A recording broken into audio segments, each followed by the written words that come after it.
Hello and welcome to the Mortal Coil Prototype Build Review. My name is John Pratt. I'm the lead designer on this project. For those of you who are new in the audience, you may ask yourself, what is Mortal Coil? Mortal Coil is a turn-based tactics game that pits the stealthy, vicious vampires against the hulking and powerful Templars. And without further ado, let's actually get into the game. So as we enter in, you can actually see that we've added art assets to the game. We have a grass texture rather than that flat green that's been there for a while.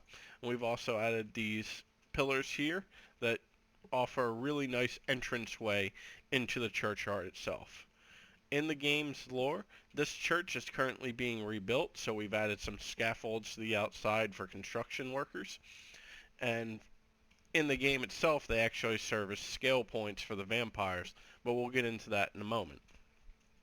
We've also added in the church, which is in a slightly better state than you previously saw it in. Although please ignore the grass textures on the outside, we haven't completely finished retexturing the building, uh, so those will be added in the future. Here you can actually see the Templar units who are being currently ambushed by the player's vampires. Right here we actually have our Megalo, who's the most physically powerful of the vampires, and when we move him into position and tell him to attack the archer, who's the most physically weak of the Templar lot, it hurts. We have the Delos here, which are really just thralls. The Plague Doctor, who specializes in damage over time attacks and abilities.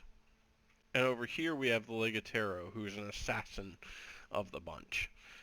One of the things that sets the vampires apart from the Templar units is they can actually scale over terrain so that they don't have to conform to the walls and other areas around.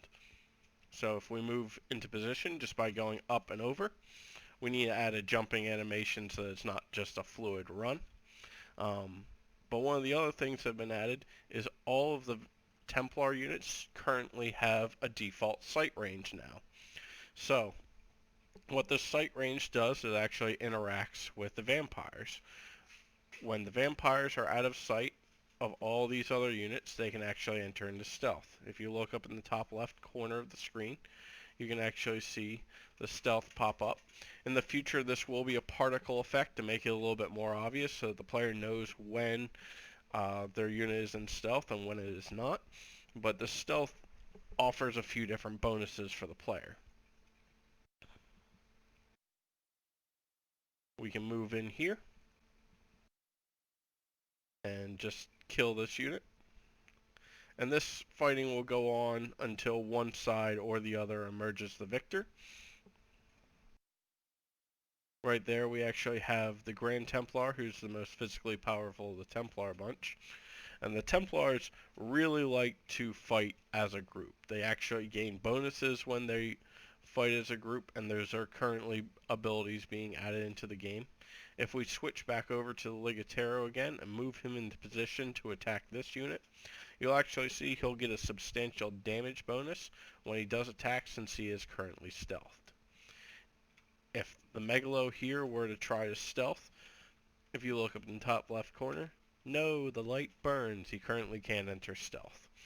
We have a lot more that we'll be adding into the game. We'll actually have character models that will be added in. We currently have the Grand Templar done, we have the Megalo done, and we also have the Ghoul who's currently being finished up. All of these will be added into the game as soon as they have animations and everything. But in the future, we'd love to have more to show you and show you what Mortal Coil really can become. Thank you for listening, and I hope you have a wonderful day.